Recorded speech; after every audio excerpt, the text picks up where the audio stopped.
this thing on? We talking about practice, man. I work with my hands. It's a misdemeanor in 27 states.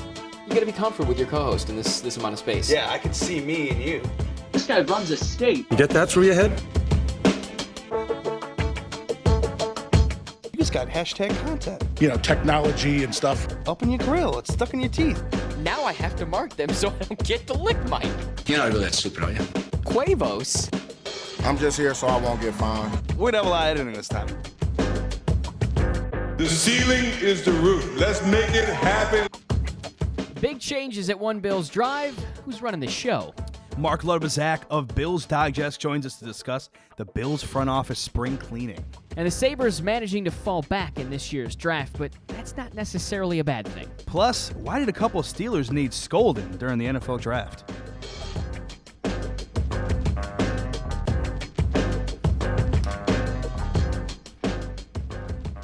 To be determined, episode 9, previously recorded from the studio in Mom's basement.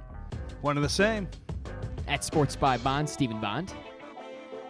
Joined by at Trabs Matt. At me. Matt Traybold. At Scooty Minx. Yeah, technically on Instagram. Yeah, okay. Now, Instagram, they don't have the at symbol, but I think that's technically how you're supposed to stylize Oh, I thought it was an ad thing. I No, thought no, I said ad. No, I'm saying no. Oh, does it? It's at least stylized I with don't the ad. know. What have I done? I don't know. This is content right here. We're off the beginning of the show. We're as we just mentioned, we're sticking to Bills and Sabres and your Stillers. We've diverted. That's on me. All right, major front office shakeup at One Bills Drive. What do we make of the Bills draft class?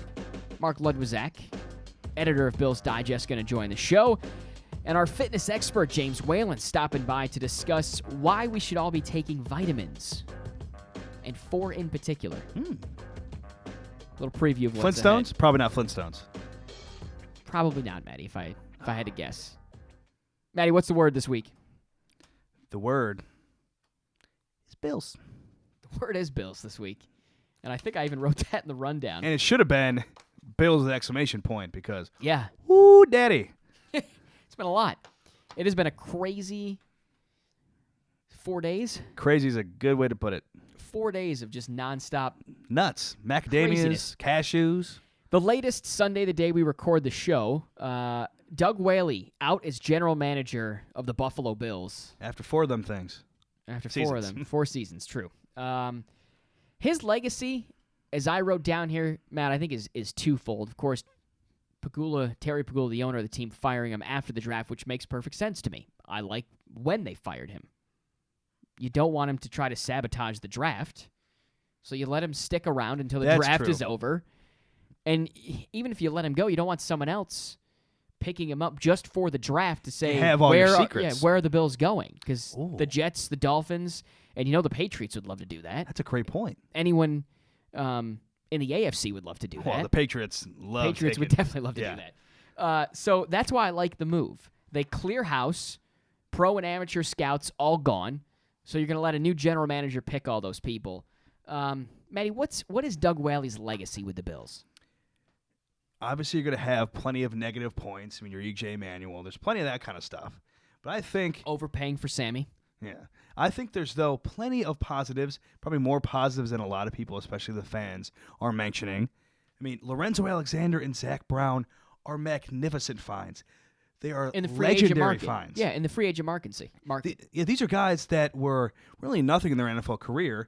And then I remember week after week, it was always such a joy to go on NFL.com where they have the pictures up for the top 5 in every statistical position or statistical category. Yeah. All the major ones for the individual standpoint. And it was awesome because you're like, Zach Brown, who thought he would do this? Who thought he'd be starting? Lorenzo Alexander the same. And then there's Zach Brown for tackles, sacks for Lorenzo Alexander. And you're like, these guys weren't expected to do even an iota of this. Yeah. It's unbelievable. Technically, Doug Whaley responsible for technically he was general manager for the LaShawn McCoy trade. I have doubts as to whether he actually orchestrated that deal or was just on the receiving end of a phone call. Chipper's there, like, hey, to me, that seemed more of like a Chip Kelly deal, and a crazy Chip Kelly deal, which we know he made during his tenure in Philadelphia. So, yeah, Terry Pegula today meaning Sunday, speaking to the media, saying that it was just he and Kim, and he explained why he made the decision. You know, I don't want to discuss publicly why we made the decision, the factors. Like I said, Doug's a good guy. He's a smart man. But we made the decision. And the reasons remain private to us and Doug. He wouldn't elaborate at all, and he just said he wanted to look towards the future. But today's press conference was all about Doug Whaley and why you fired him. That's why it was being held. So that I'm a little... He does that. That's kind of his go-to line, is that he wants to talk about the future. It seems to be a PR line that someone has clearly handed him in either organization, the Sabres or the Bills, and he's latched onto that saying, and there's no explanation. But fans want to know. As we heard from Del Reed last week, fans want to know who is responsible for these picks, who they can lay the blame on. Yeah, and it's just really become a rigmarole, but I think you have to give them, the Pegulas, a little bit of leeway because they are so new to this. It's and time. They're coming from something, and it's not a lot of these players. They're coming from the college ranks where a lot of these guys are being questioned in these settings. They're not used to these settings. In terms of, we're talking about them maybe not giving the best answers at press conferences. Yep. Like you were just mentioning a second ago. Not even talking about the decision-making aspect of this, which is obviously a legitimate point to make as well. But just they don't know how to deal with the media as much, coming from where they were coming from before they had this new venture in terms of owning professional sports teams. So the question becomes, where do we go now? Who leads the search? Terry Pegula, again, not really. He shed a little bit of light on it, but vague in his answer nonetheless. You know, I don't want to discuss publicly why we made the decision, the factors. Like I said, Doug's a good guy. He's a smart man. But we made the decision. And the reasons remain private to us and Doug. I have labeled those incorrectly. That was why he chose to. Terry not disclosing why he wanted to do it. I'm going to try the other one to see if it works. If it doesn't, we'll dump out of it. You know, I don't want to discuss publicly Same bite. So why clearly we made the something has decision, gone awry with our factors. system here. Hey, I'm listening to Terry, okay? I apologize there. Something's gone awry. But either way, Terry said that he and Kim would lead the search. Russ Brandon will have a say. He said anyone in the organization is going to have a say. So if you want to go down and apply to be a towel boy, maybe you'll have some say in who the next GM is. See, I just got to get down there now because who knows how quick this is going to be. Get in now. It coming could, in. it could. Yeah, the leading candidate is the assistant general manager out of Carolina, but again, Terry also denied any of that speculation today. Let's move into the draft, Maddie. I love what the Bills did. I would give them an A. Yeah, and that's what you're saying. And draft grades only go so far because True. It's all about production, usually at least 2 years down the road. Right. But in terms of the actual picks, we're not talking about the player per se when he gets to the NFL, him as an NFL player. Talking about just him being picked as a college guy. Well, you know, forget the individual picks at this point. We'll look from a broader scale. And I think when you look at what they did in the draft, with that 10th overall pick, they had flexibility there. If a guy fell that they liked, and I think they wanted to go after, as I said on the Friday show, I think they wanted to go after Mike Williams. When he wasn't available, I think they were very flexible, and they decided to move back. Let's gain some picks, and I thought they got a good deal. I thought it was an appropriate deal for what they were giving up. Kansas City wanted to move up a whole bunch of spots, and it came with a price. They swapped first-rounders, the Bills adding a third-rounder in this year's draft, and also getting a first-rounder next year, which is extremely valuable. So now you go into the 2018 draft with 2 first-round draft picks. And who knows if they won't decide to move those picks at some point, but it at least gives you ammunition. And like I talked about a little bit on that Friday show as well, if they weren't going Mike Williams, we weren't looking at that, I think a lot of people, and I think even in that war room, they had a lot of mindset on possibly going defense, especially in the secondary. And when a lot of those head coach, when a lot of those big time defensive names in this draft class overall, when they were dropping, like, we might as well drop 2 and get something out of it. We were both surprised at how many offensive guys got picked in that first round. 3 quarterbacks going in the top 12 picks. All 3 teams that chose those guys had to move up. Chicago, the craziest one, moved up one slot to get Mitch Trubisky and gave up the farm. And who knows if any of those guys could be starting this year with Mike Yeah. Lennon. They gave him a pretty good chunk of change this Yeah. offseason. Then Tom Savage has already been named the starter in Houston. And then obviously Alex Smith's not getting bumped off right now by Pat Mahomes. Yeah. Deshaun Watson going to the Texans. But yeah, as you mentioned, Bill O'Brien's already said that Savage is going to be the starter. So that's interesting. As far as the Bills go, Yeah. I felt like they addressed needs in the top 3 picks. To me, the most concerned, the biggest areas of concern, I should say, defensive back, in particular corner, they addressed it in the first round. Wide receiver, they move up in the second to take Zay Jones.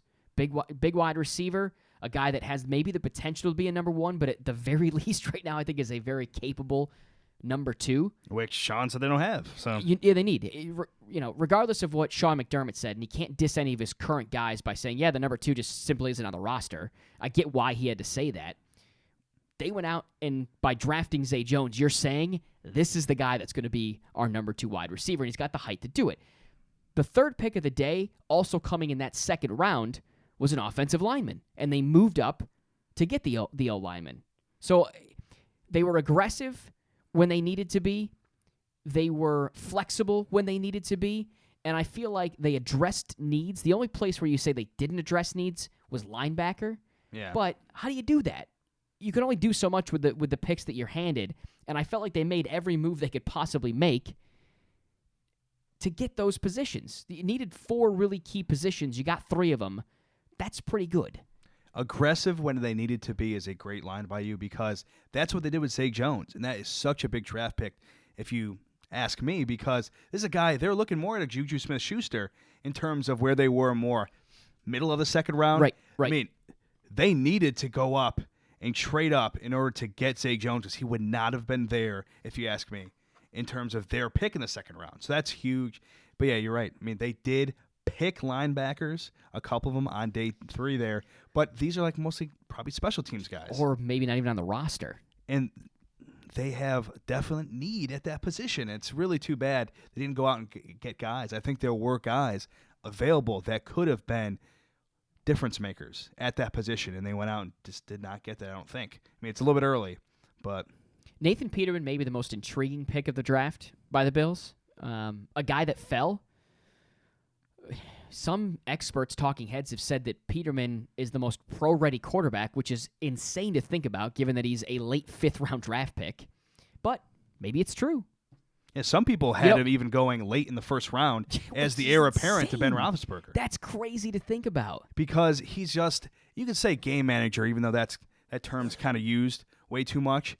But it's a guy who is very efficient, not a lot of mistakes come out of him, very good in the QB rating, but is not going to maybe wow you as much. But that's what makes him so NFL ready in terms of at least being able to get the job done, at least to some success. Maybe not unbelievable success right now, but yeah, I think he's definitely NFL ready. Sean McDermott saying that whoever the QB is going to be for this team is going to have to win the job. TJ Yates came in and said, this is Tyrod's team. I'm here to back up Tyrod. So Yates obviously understands something that maybe his head coach doesn't get, that at this point it's Tyrod's team. Yeah. And unless Peterman has an outstanding camp and simply wins the job, gives them no choice other than to start him, it's Tyrod's job. You're paying him to start. Now, there is that crazy notion of a quarterback sitting for a couple of years and learning, i.e. exactly what Tyrod did. Yeah. And it probably made him better for it. So, Oh, yeah, I think he's much more because he came out of Virginia Tech really only a runner. Didn't really have any passing aspect to his game. And look what he is now.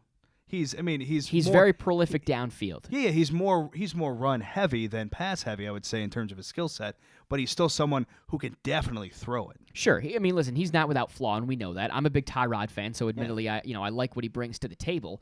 But He's come a long way. it's not the worst thing in the world if Peterman sits for a couple of years while we figure out Tyrod. And if Tyrod continues to be the solution, great, you've got him. If he doesn't, now you got a guy who sat and waited, and now you can continue to draft at that position. The Bills have not drafted quarterbacks. I think, 4 since the drought began? This makes a 5th. Mm-hmm. You've got, quarterback in back-to-back years, Cardale Jones getting drafted last year, Peterman getting drafted this year. Keep drafting the guy because you haven't found the guy. And the Peterman being drafted deal makes you forget that, they have TJ Yates on this team. So who knows Four what's quarterbacks now. Yeah, and in TJ Yates, he's won playoff games. So him Which is crazy to think about. Usually Peterman would be the backup, especially someone so NFL ready besides him being so young in terms of just coming out of the college ranks. But that is not a bad problem to have. Not a bad problem to have. Problems usually aren't bad. Problems usually aren't bad. We'll see what Mark Ludwiczak, the editor of Bills Digest, has to say about all this. Doug Whaley, the draft, the whole 9 yards, about what happened at One Bills Drive. That's next. To be determined. Rolling on.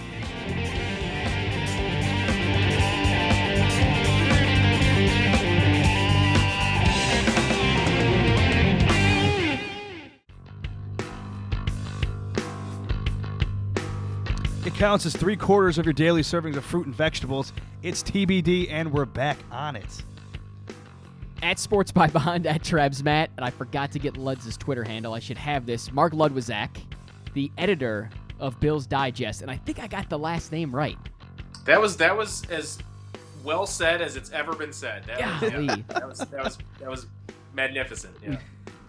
Mark, we appreciate you coming on. This is the second time Maddie and I have had a chance to speak with you. This is the first time over the podcast. The intended first time was way back in rehearsal number 4, but I could not mix the audio, as I think I've said on the show before.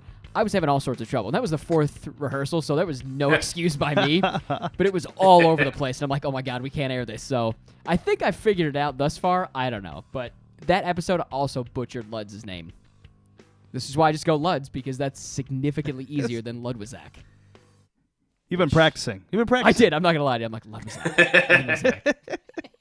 The editor of Bills Digest. Lud's a guy who's covered the Bills for how long now? Oh, boy. This is 11 or 12 years. I started when Ditcheron came in. Nice. Lovely, a few head coaches lovely ago. time, yeah.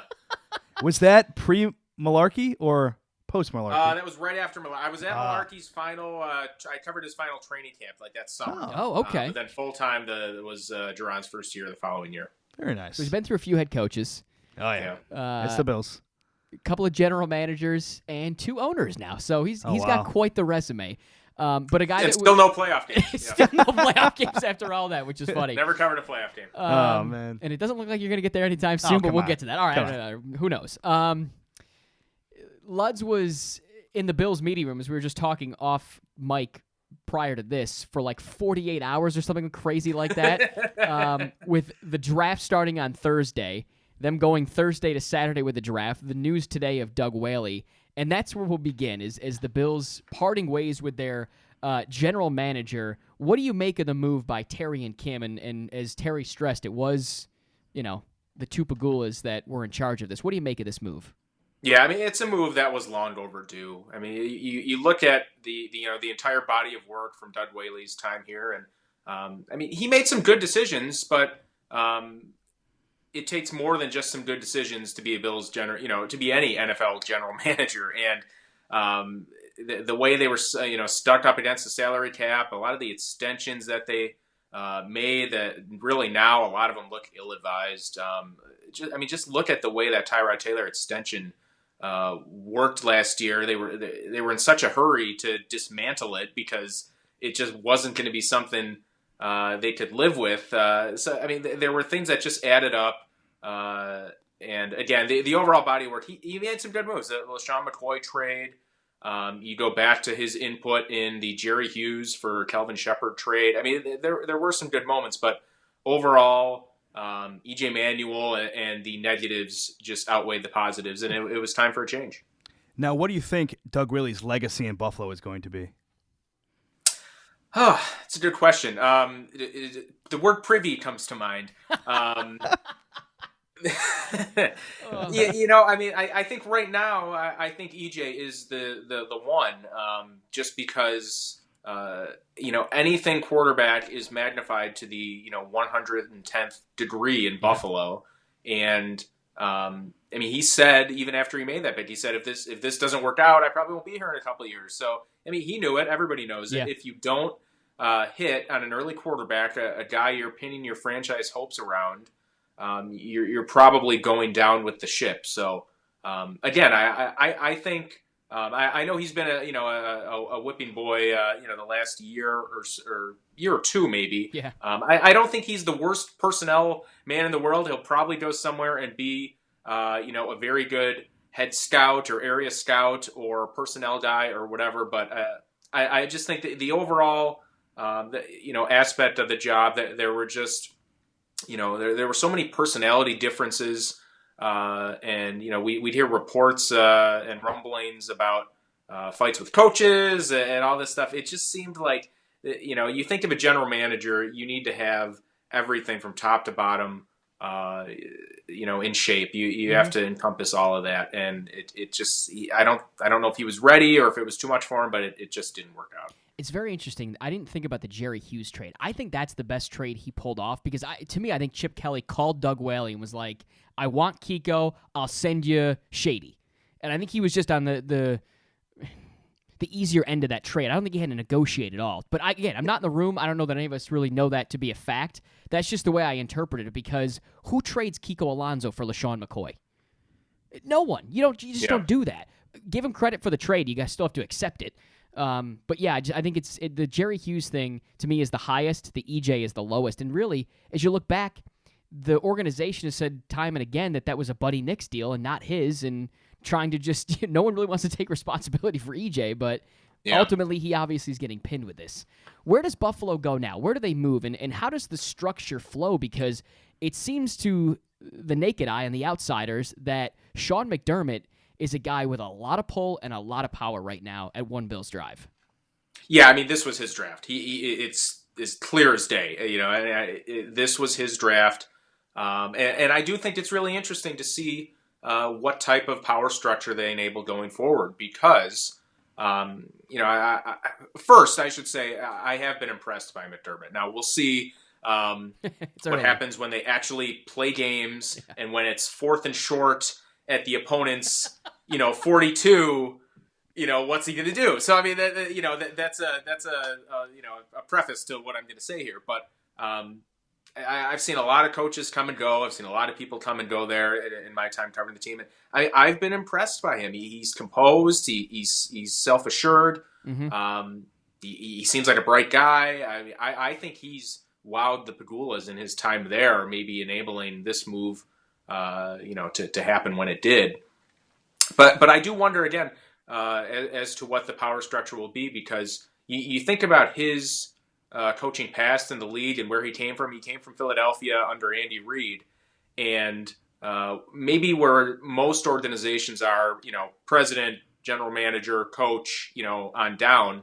Look at Andy Reid's time in Philadelphia. It was coach, then a couple different general managers in title, and on down. I mean, it was a different, and it worked for them. I mean, I was for a lot of that time. That's when I was at Penn State, and so I know all too well about what the Eagles were like during those years, but it worked. And, hey, I mean, the other way hasn't worked for the Bills for so long.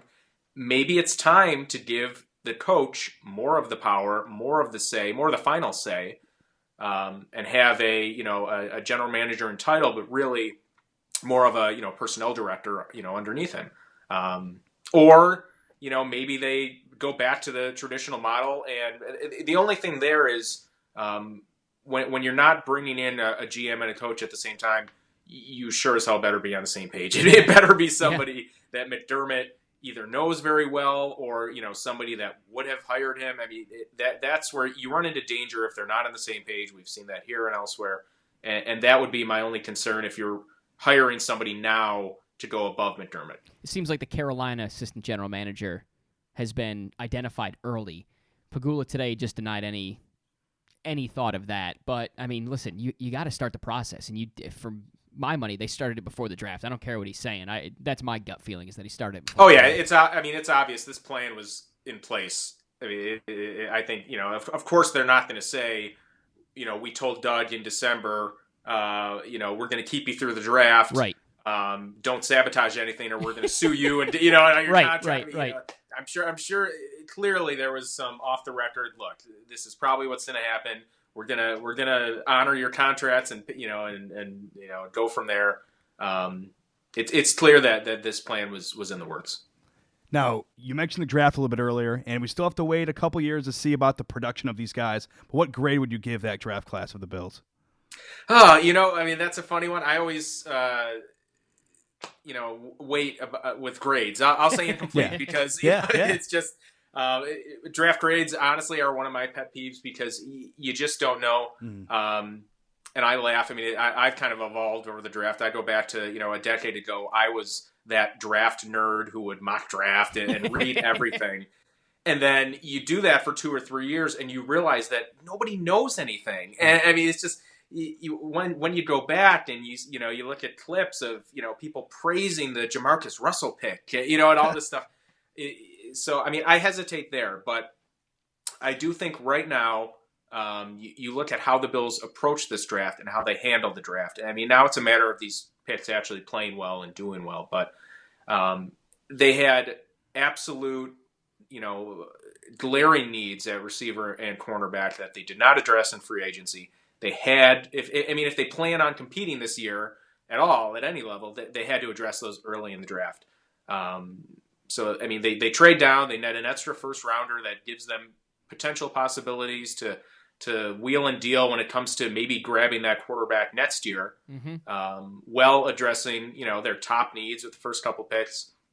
It was interesting that all of the trades that they did, the value, the perceived value, again, at the time of the trade, for all three of those trades were clearly much better than, look at the Doug Whaley trade for Sammy Watkins. Now, again, I think it all comes down to how these players perform. People are going to rip the Bears for what they gave up for Trubisky, for example.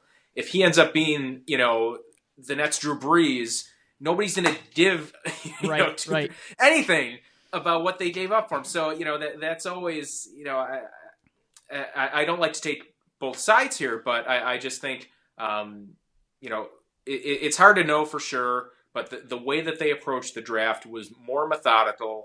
Methodical is the word. You think of Sean McDermott, and he says the word process, 10 times, but it is for him. That's the way he looks at it. And it looks like, I mean, no pun intended, that this was a process. All these draft picks, we're going to methodically make these trades to address these needs. And it was definitely a different approach than what we've seen on draft weekend from the Bills in recent years. I think because it was different, it gives you the indication that it was McDermott in charge. They were willing to wheel and deal, and it wasn't the same type of deals that Doug Whaley was doing, where Doug was willing to risk the farm and then some to get a player. McDermott was like, nah, let's just be patient, collect some chips, and then go all in. And they did. I mean, you saw in the second round, they attacked and went after Zay Jones. They did. So I liked it from that regard. And speaking of Zay, is this, with the reports now out that Buffalo's not going to pick up that fifth year on Sammy Watkins, is Jones a guy that can become a number one? I mean, we'll see. I mean, he certainly has the physical tools to at least be a top-end number two, I think. We'll see. I mean, again, I like the pick a lot because, again, you look at his size. I mean, 6'2", 201. That's a need. I mean, I remember, going back to the James Hardy, Stevie Johnson draft, when all the rage was the Bills need a big receiver for the red zone. I mean, and then, Stevie eventually worked out for a little while, but he still wasn't that, that TO, that guy, that just that big, Alshon Jeffrey type, that possession, that big physical red zone guy that maybe Zay Jones could beat. I think he's got the size, he's got good speed, but again, he's a rookie, and it should be noted that receivers often take 2 to 3 years to hit their ground running in the NFL. There's been some exceptions in recent years, but often it takes a couple of years at that position at least. Sure. Yeah, so McDermott said a couple of days ago that even Tyrod would have to earn that starting nod at the quarterback position. With the Bills drafting Nathan Peterman, is this actually a QB controversy?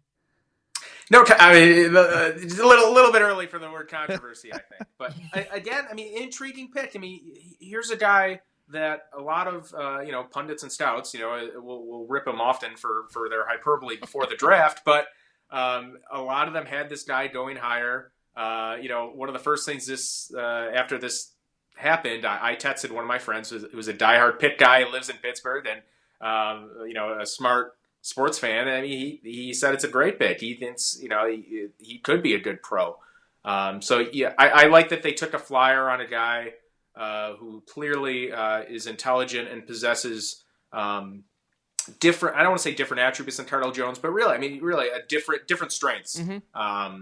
Less of a physical specimen and more of a intelligent, methodical passer who apparently is pretty pro ready. Which again, I mean that's pretty shocking for a lot of people to say for a guy who was drafted late in the 5th round at quarterback. But when so many people are saying it, I think it adds up. So interesting for sure, and I mean he's going to be fun to watch at training camp either way. I couldn't agree with you more there. I don't think that's maybe controversy. I wrote that question, so that could be on me. Controversy is probably the wrong word, but I think it sounds like McDermott wants a competition. And if I'm Tyrod, I'm like, good God, have I not done enough? Like, let this young buck come in here and sit for a couple years and figure this whole thing out, just like I had to do. So I don't know. I just think that part of McDermott's press conference stuck out to me for whatever reason, and it was brief, and it's a 5th round pick, and I don't know. Luds, as I looked at this draft, I watched him trade back to 27 and address a need at cornerback. In the 2nd round, I watched him be aggressive, like I said, and get that wide receiver. Aggressive even more so to come back into the 2nd round and get an offensive lineman. Those, to me, were the 3 real positions of need. Where else does this team have a need? Where are they weakest now that some holes have been filled? Yeah. I mean, I still think they need another receiver. I know they added some lesser level guys in free agency, and they're hoping that some of them can maybe separate themselves from the pack. Mm-hmm. But even with Tyrod not being a guy who's going to throw it 35, 40 times a game every game, I still think they need another option, especially with Sammy Watkins' injury history. I mean, they lost their number 2, number 3 players at that position. I'd still like to see another player there. Linebacker, I'd be shocked if they didn't add a mid to low, potential starter at linebacker now that we reached this, 3rd phase of free agency after the draft. Yeah.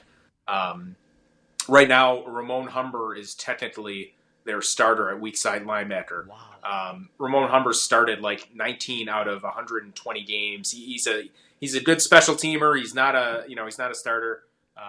Again, you could argue the way teams play so much nickel these days, he'd probably only be on the field for 25 snaps or 25% of the snaps maybe. And McDermott touched on that at some point earlier this offseason when we asked him. So I don't think it's a extreme priority when you're going to have Reggie Ragland out there almost all of the time, and then Lorenzo, Alexander will be out there, quite a bit as well. So it's not a huge need, but again, you look at the depth chart and you see the names there. You go, yeah, they could use another linebacker or two. Now, we asked you these final 5 questions when you're on the rehearsal, but now that these bad boys are on iTunes and Google Play, we're going to shoot them back at you. Right off the top. For the record. You got to have for the record. For the record. Oh, here we go. What's your alma mater? Just like you, Penn State. You meaning Trabs. I'm wearing my Ithaca hat today, and I did that on purpose, knowing that Luds was going to join us. Got to represent somehow. It's 2 Penn Staters and my hat. All right. Is a hot dog a sandwich? The question that had burned the Bills' locker room for about a week straight. No, it's a hot dog. Come on. We've had that. It's been consistent now, hot dog for a couple of people now. We had one guy compare it to a taco, so that was interesting as well. Yeah. Which I thought was an interesting comparison, actually. No, but a taco's not a sandwich. I mean, come on. It's anarchy. It is. Who are we kidding? Come on. Hamburger was also brought up. I think it was last week, if I'm not mistaken. Hamburger was brought up, too. And that's a good comparison. What's a hamburger? I would accept hamburger over hot dog. I would. Yeah. All right. All righty. Do you pronounce it GIF or GIF? I think it's technically wrong, as I think Joe B has said before, but I go GIF. Yeah. Well played. The two of us are team GIF as well. Okay. GIF is peanut butter. That's the way we put it. Yeah, it just that hard G. It just rolls off the tongue a little better. It does. Favorite beer, sir? Molson Triplets. Whoa! Yeah. Yeah. Took it up a notch there. Yes. Going old school a little bit. Yeah. I like that. Yeah. I'd have about 2 of those and be done. Round them out. Where can we find you on the internet, bud? You can go. You can read Bill's Digest online. We have an iTunes app and Madster. You can buy issues there. I'm also on Twitter with random wrestling rants at MarkBlood12. Yeah. Random Yes. wrestling rants. You and somebody else will be brought on the show, Prescott Rossi. A lot of good wrestling stuff from the two of you. You got to let off some steam, That's what it's there for. That's one way to do it. Mark Ludwiczak, editor of Bill's Digest. Luds, thanks for the time, buddy. Thank you. Hey, anytime, guys. All right, bump music means we got to bump out of this and into the next block. Around this music, hey, I've got a beef with Amazon. Oh. And the number this week, gonna surprise you. Maybe. That and more on TBD.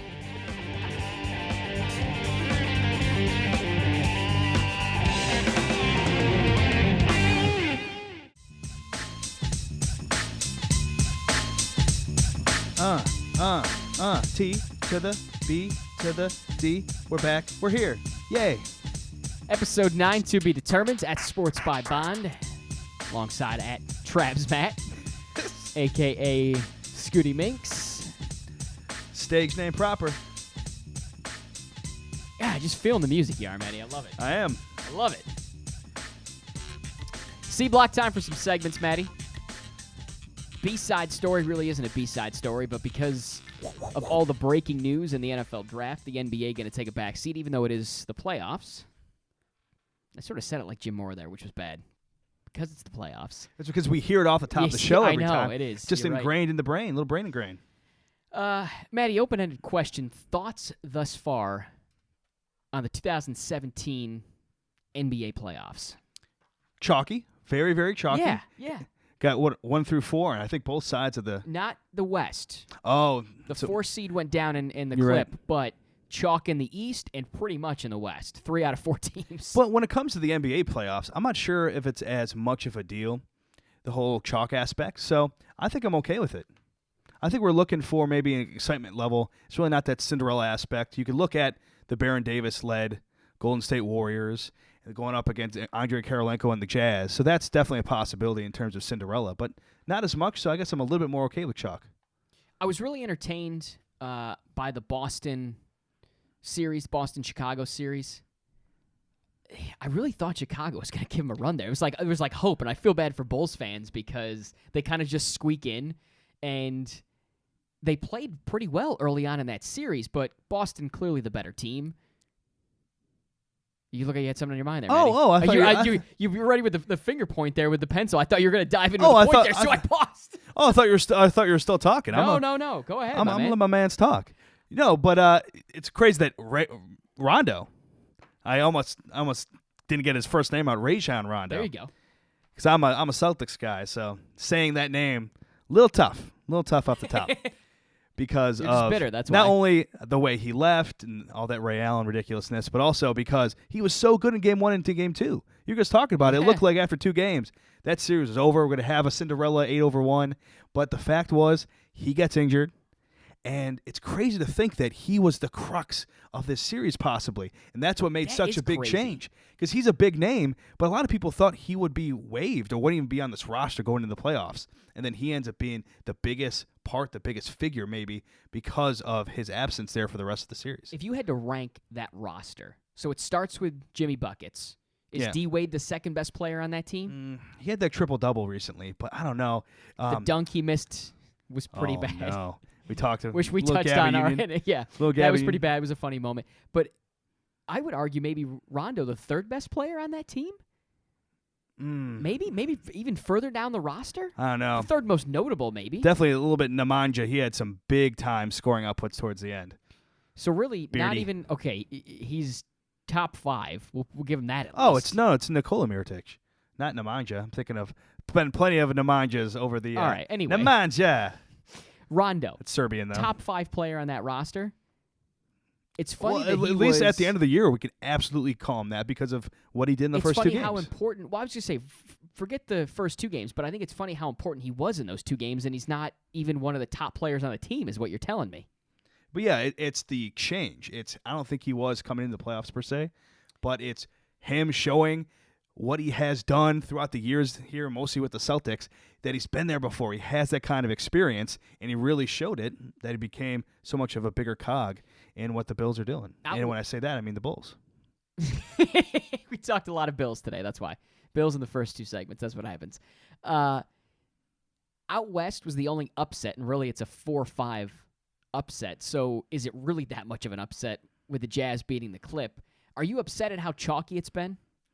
Or, I mean, that's kind of the league, though, right? I mean, yeah, I mean, it's to not a like certain I was degree, saying. that's the league. Like I was saying a second ago, it's not as big of a deal when it comes to the pro game in terms of chalkiness in the postseason. But with that series, I don't know, because you have so many big figures, but they're young. That's why it might look like an upset of sorts. Because Gobert, he's still young. Hayward, he's still young. Joe Johnson's not young. I guess I should have mentioned that off the top of this explanation. But it's just crazy to think about the Clippers. This might blow up the Clippers. Yeah, that's all these guys at the end of their contract. You're Blake Interesting Griffin. That's a big injury for this series. So who knows what would have happened. But then the other 2 members of that big 3, and Chris Paul and DeAndre Jordan, even a couple other big guys, J.J. Redick and Luke Richard and Mbah Moute, these are guys, their contracts are up. Are they going to pay these guys all this money, even though they go out and they win 50 games, which is really good in terms of regular season ball? But is Ballmer going to pay these guys, again, big contracts to keep them there if they keep losing early on in the playoffs? Good point. He's got the money to do it, so I Yeah, guess it's so kind of a wait and see. Yeah. The Warriors and the Cavs, the 2 favorites, I think in this postseason, take care of business and do it fairly quickly. So, in that league, you talk about rest. Well, they're getting it, which helps. I think it helps those superstars who needed a little bit of rest in the regular season, but we won't get into that debate just yet. So yeah, it's interesting. The chalkiness of it is interesting. Let's go to by the numbers. The number this week is 8. For the second straight year and the third time in 5 years, I have down 8, but it's 5. Bad typo on my part. No, I thought it was 8.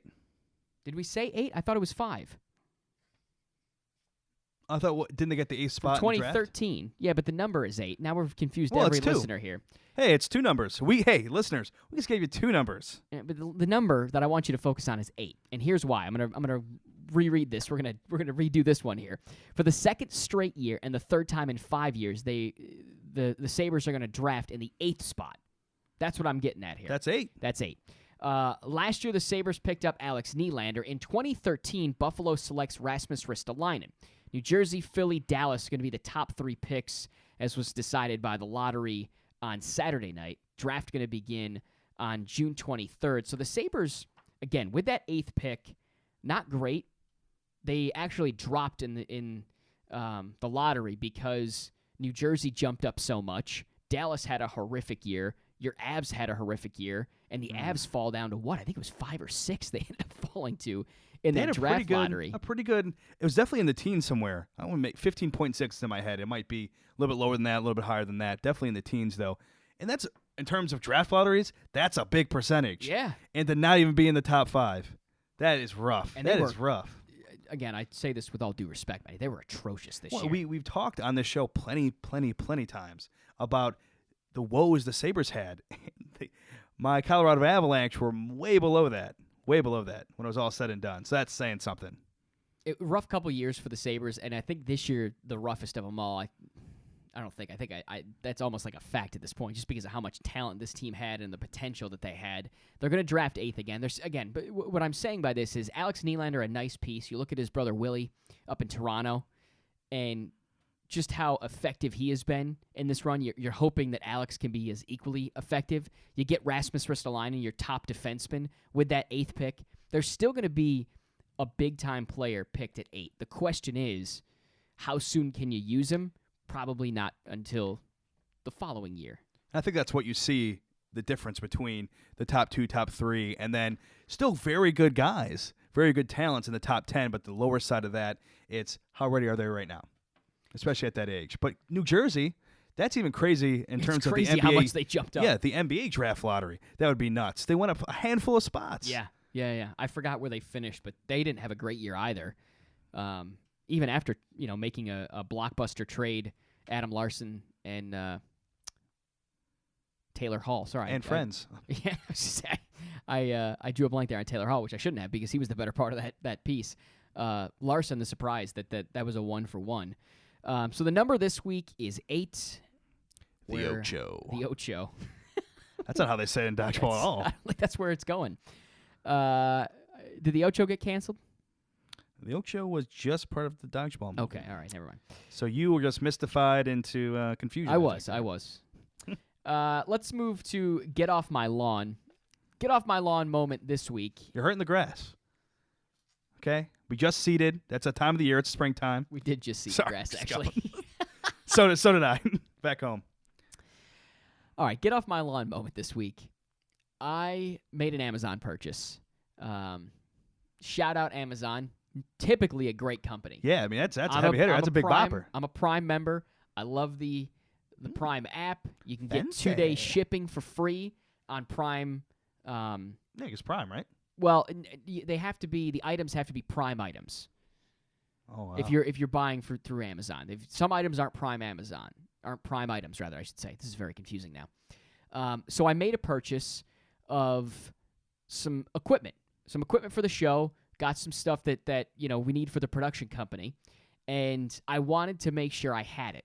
So I elected to do overnight shipping on Wednesday as opposed to doing the free 2-day shipping. My thought was, well, what if it doesn't come and I need it Saturday? What if it's not here? I needed it for a shoot on Saturday, and we needed it obviously to record the show on Sunday. So I went ahead and paid for overnight shipping. $23, adding on to the $1,500 that I had spent in equipment.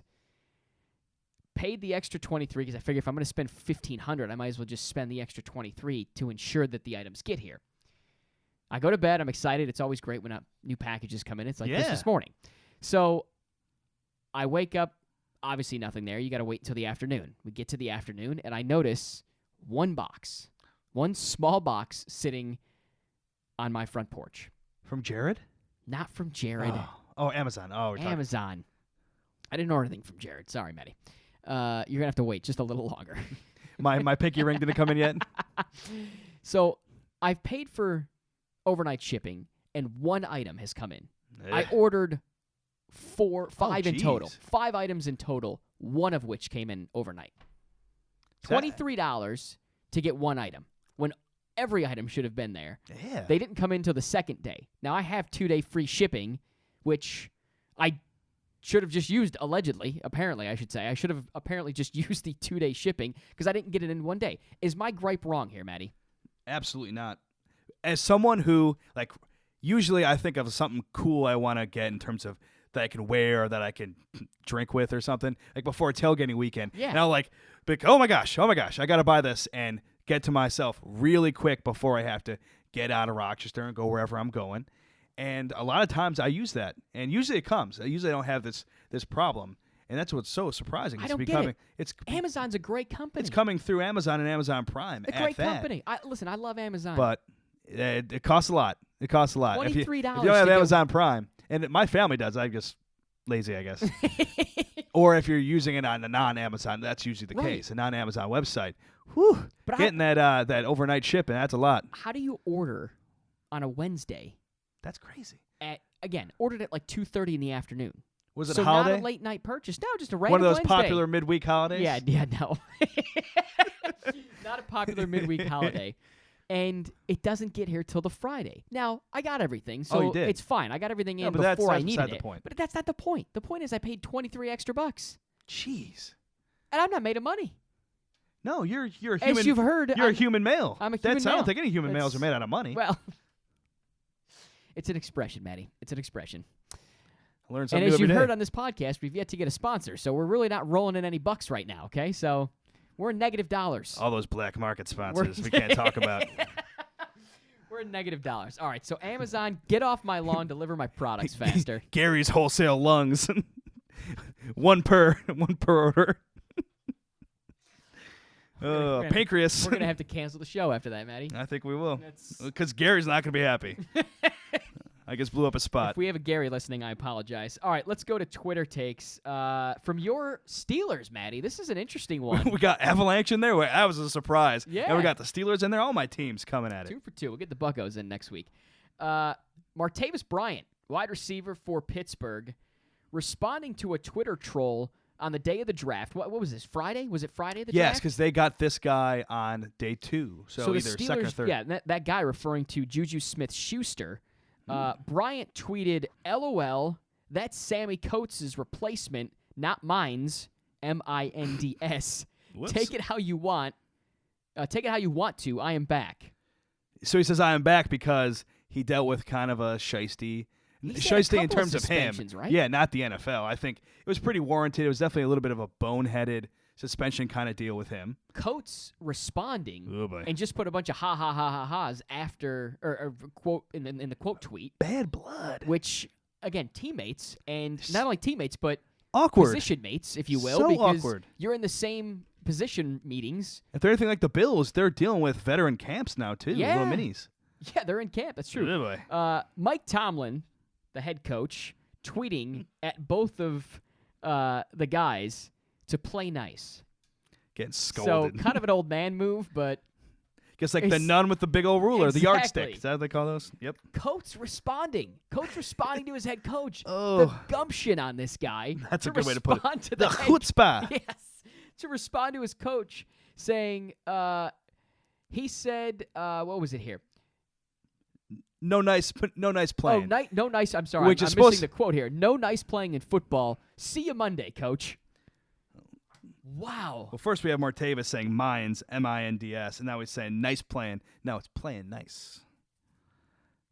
That's why anyone's gonna get confused reading that, because Very confusing. got to get their thumbs checked. Maddie, what's going on with your wide receivers in Pittsburgh? That is really, really awkward. It's not good, especially because Martavis Bryant is being reincorporated into this receiving core. You do not Yeah. want to see this bad blood.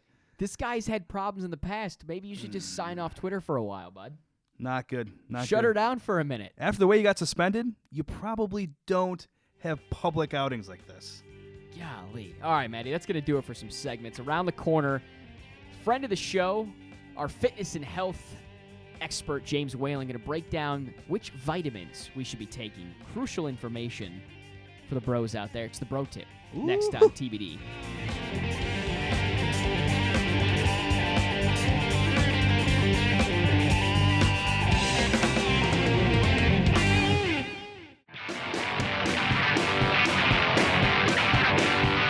Hey now, I'm going to throw some letters at you. This is TBD. This is the C block, and we're back. Technically the D block. We're starting the fines early. Oh, It does say it right there. it And I does. shouldn't even say early. The It- fine's picking up late is what I should say. It says D right there. It does say that is the. Apparently, you're confusing your letters, Maddie. I Very saw early. C8 at the top of the page. Should have scrolled down because We're it's gonna- D3. Goodness gracious. D block bro tip. The laugh you're hearing outside of my own. The CEO and head coach to ResilienceNutrition.co, James Whelan. Jimmy Wheels, aka, if you will. James, what's going on, buddy?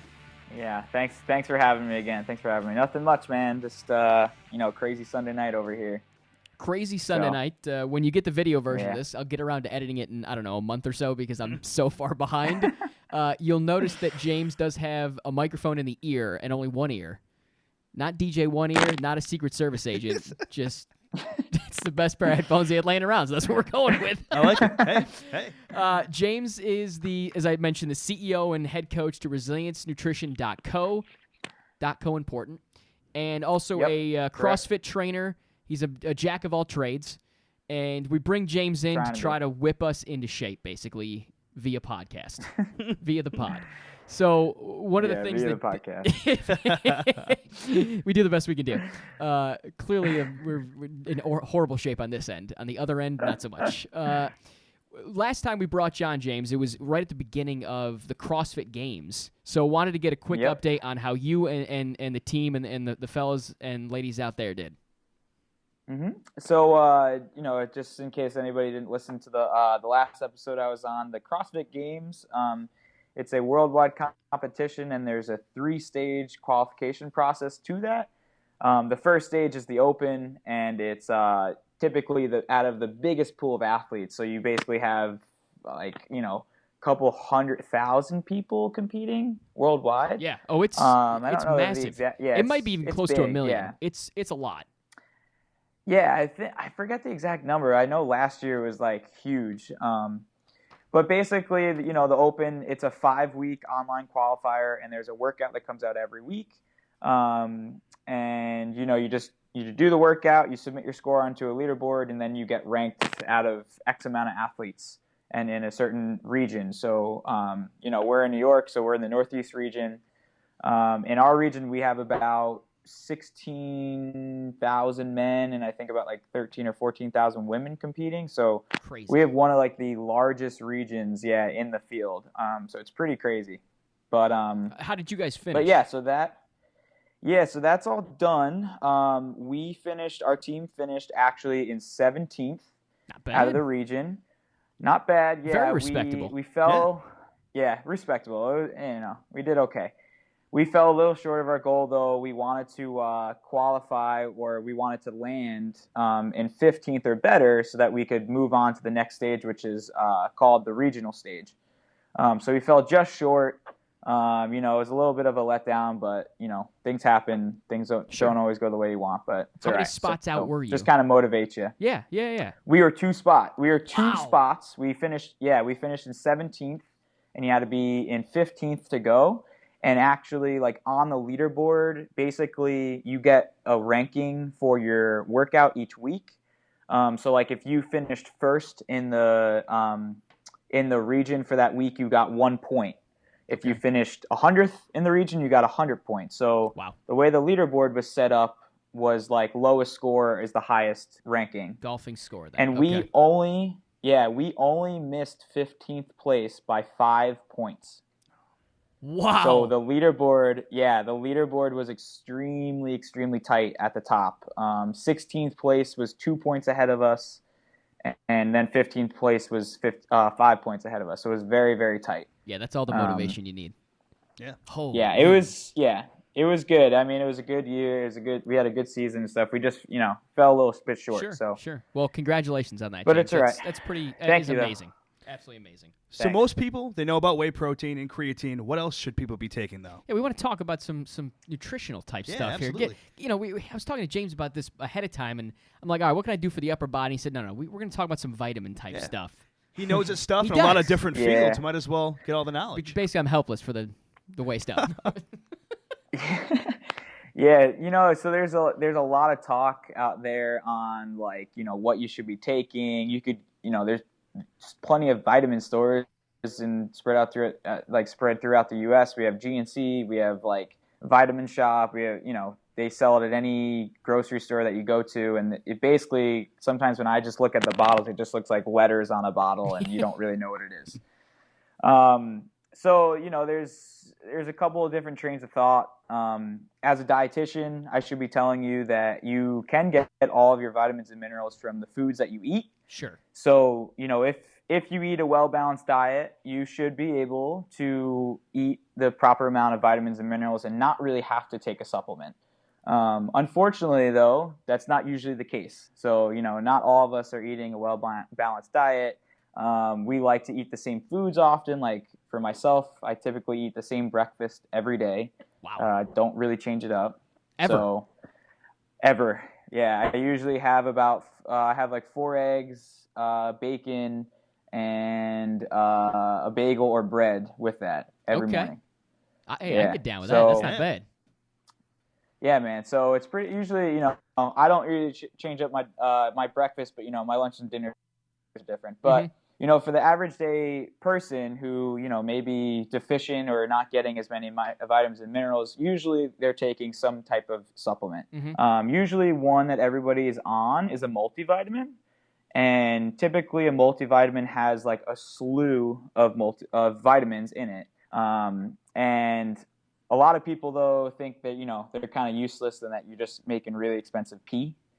You know? So it's a little bit, you know, contradictory. There's we have 4 vitamins that are fat soluble, and then we have 4, like all the other vitamins are water soluble. So what fat soluble means is that they will like become soluble or dissolve in fat, and they stay in your body. So like you can become toxic in those vitamins. So they can be kind of dangerous. Yeah, they can, if you take them in excess, it can be kind of dangerous. Okay. So those vitamins are vitamin A, vitamin D, vitamin E, and vitamin K. Okay. So, I mean, vitamin D should be one that, most people are familiar with. It's in dairy foods, it's in milk, it's usually fortified in a lot of our foods. So, vitamin E usually by supplement, but you can get it from like fruit, vegetables, and same thing with vitamin K. But all the other ones that you see, like magnesium, B vitamins, what else? We have like omega-3 fatty acids. We have like vitamin C is a big one. Those are all water soluble. Okay. And whatever is not absorbed when you take them, you just excrete out. Just flushes out. Excrete it. Yeah, you excrete it by going to the bathroom. That might be the phrase of the show right there. That's why some people say, like, oh, you're taking all those vitamins, you just have really expensive pee. So okay. What are the four that you have identified that we should be kind of honing in on and concentrate on? And then maybe afterwards just give us a why. Yeah. So the four that I think are really important are omega-3 fatty acids or fish oil. You can buy them in capsule form. Those are really there's been research out there saying that they help to improve cardiovascular health, mainly in that they help reduce blood lipid levels, so triglycerides, LDL, which is like the bad cholesterol. Okay. But there's also other things that help it improve like brain function, and they also have an anti-inflammatory property. So there's a lot of talk around omega-3 fatty acids.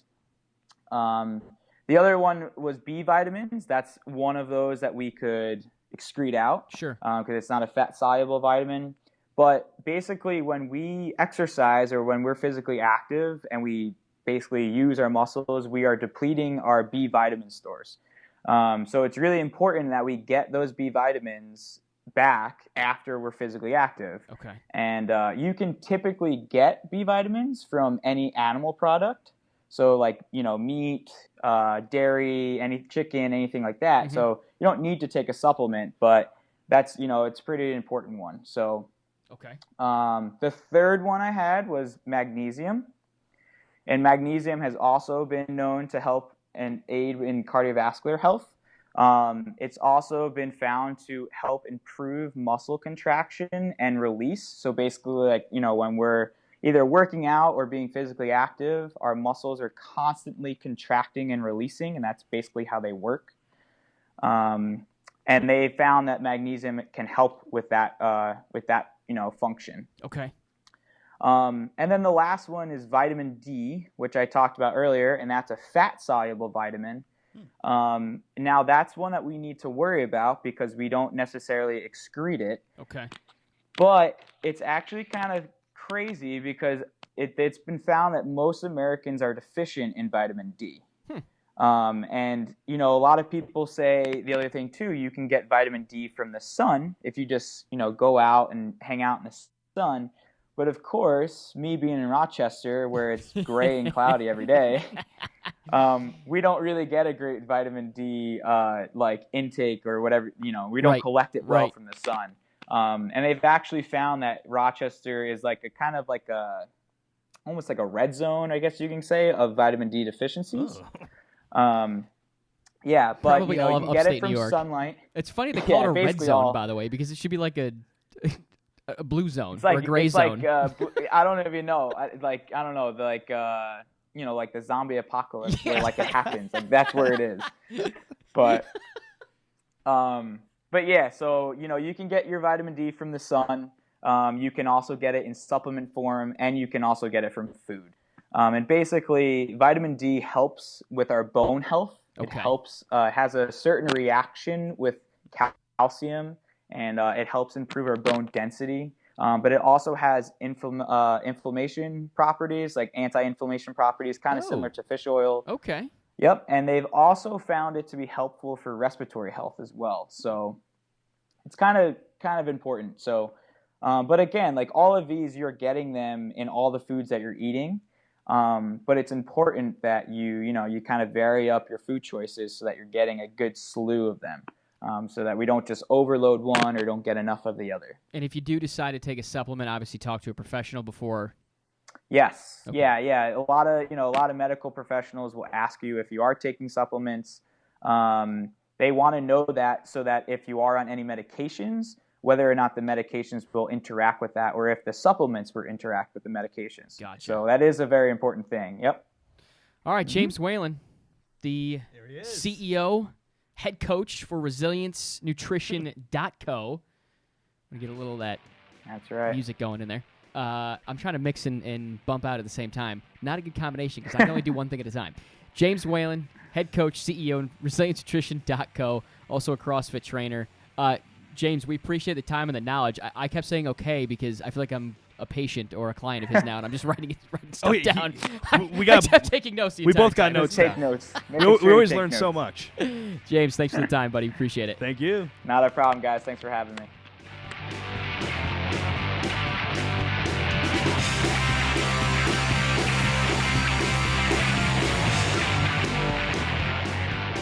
All right, our thanks to James Whelan, our health and fitness expert.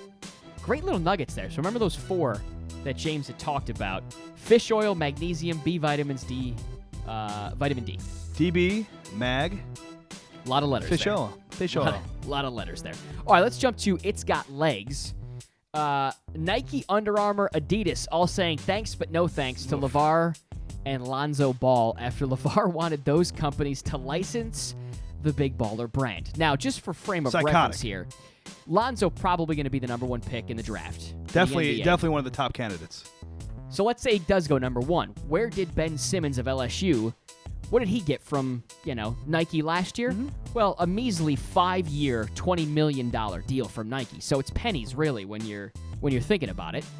Who could use that kind of change? Me. Absolutely me. But you just mentioned LeVar continues to amaze.